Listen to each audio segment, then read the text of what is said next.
week on Worldwide Gaming, I review Fract OSC. We look at the top 10 fighting games. At Gamescom 2014, I talked to Garry Napper, the lead designer on Alien Isolation. And a WG 101 from Molly on Majesty 2. Hello and welcome to Worldwide Gaming. I'm your host Ryan. I'm Vince. And I'm John. And before we get to your interview, Vince, do you want to tell us about your experience with Alien Isolation? There's a lot of bricks coming from my pants. There was a lot. I like my horror games, but this is pretty scary. I guess that's a glowing endorsement though. Yes. All right. Right now though, we're going to the forecasts.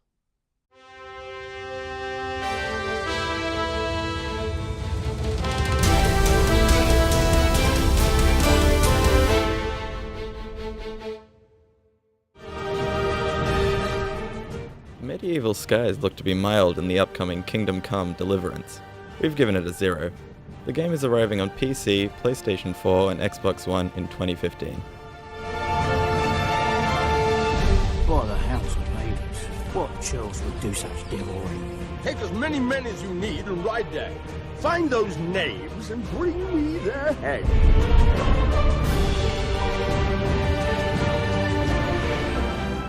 A nostalgic mist is covering the new Star Wars Battlefront, set for release on current-gen consoles late 2015. We give this one a 4. Technology in the industry.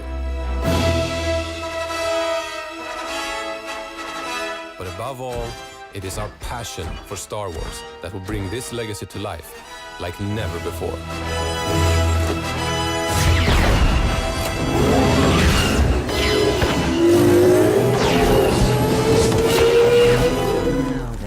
Another classic franchise is back, with Doom 4 coming to PC and last-gen consoles in the near future. We think this looks pretty good. We give it a 3.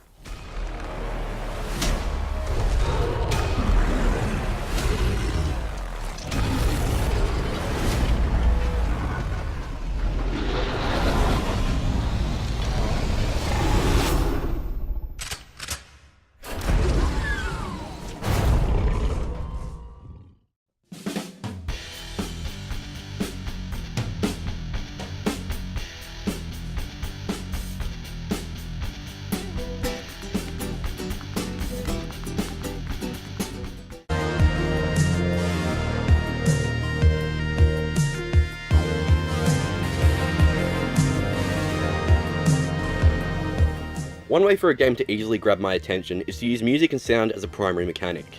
Games such as Sound Shapes that uses song-based platforming, and Audio Surf, which turns your own music collection into a kind of Guitar Hero / Tetris game, always have me coming back.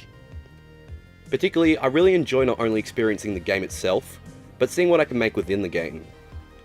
Fract OSC pairs a large focus on sound with open world exploring, to make an odd pairing of genres indeed, which only serve to make me really interested in trying this game out.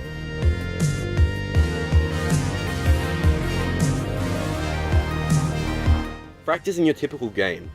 There isn't any story, and in fact, the game doesn't even give you any objective or markers to show you where to go. Your sole purpose in this game is to explore. The game is quite eerie at first, as there is almost no sound. However, you can use this to your advantage, as following any direction where sound is coming from will usually result in you finding a new part of the map. You can't die, and there's no game over in Fract. If you find yourself stuck in a part of the map, or fall into one of the bright lava-like neon pools, you'll be teleported back to the last checkpoint. The game does such a great job of creating atmosphere that when I died or restarted at a checkpoint, the short sound that plays actually made me jump out of my chair several times. The game also utilises colour in an almost Tron-like aesthetic. For every sound in Fract, a beam of light will appear somewhere in view, and as you progress through the world, it will turn from an eerie dark wasteland to a synesthetic orchestra for your ears and eyes. This heightens how immersed you become in the game, as every action you take will ultimately contribute to how the world looks and sounds. This is shown whenever you fast travel from one point to another, as you fly over all the areas you've visited, seeing point by point how you've impacted the world. Although not very technically impressive in terms of polygon count or visual effects, the game is one of the best looking games I've come across in a while.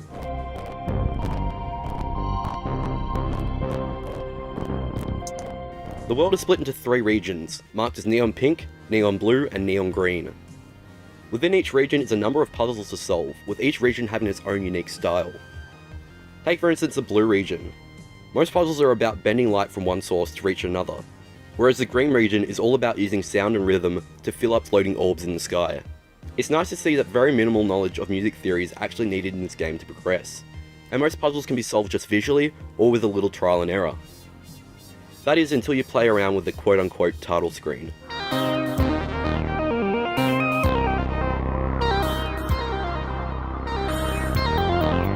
The title screen in the game is basically a small room with an elevator on the bottom floor, and a space surrounded by screens on the top floor. Approaching the middle of these screens and pressing the right mouse button to activate Interact mode shows that this game also has a sequencer for you to create your own musical compositions. Along with the sequencer, solving the various puzzles in the main game will unlock effects you can apply to the sounds. Thankfully, for someone like me who's a drummer and doesn't know that much musical theory other than rhythm, the composer is friendly enough that anyone can make something sound good, at least most of the time.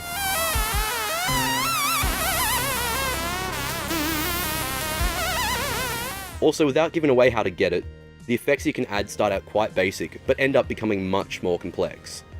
I'm already really impressed watching videos of other people's compositions, and can't wait to see what other people come up with.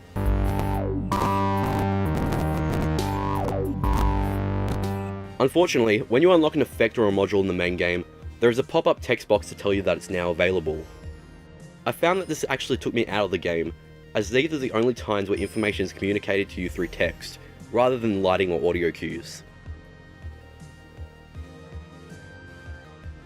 There is also a set of 3 secret puzzles that require you to look for hidden totems and other objects throughout the world, remembering a specific symbol on them.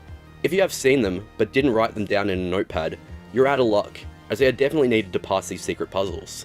It was frustrating realizing I had to backtrack through a lot of the game world to actually find these symbols. It's kind of an old school gaming trope that doesn't really have a place in a modern game like this one.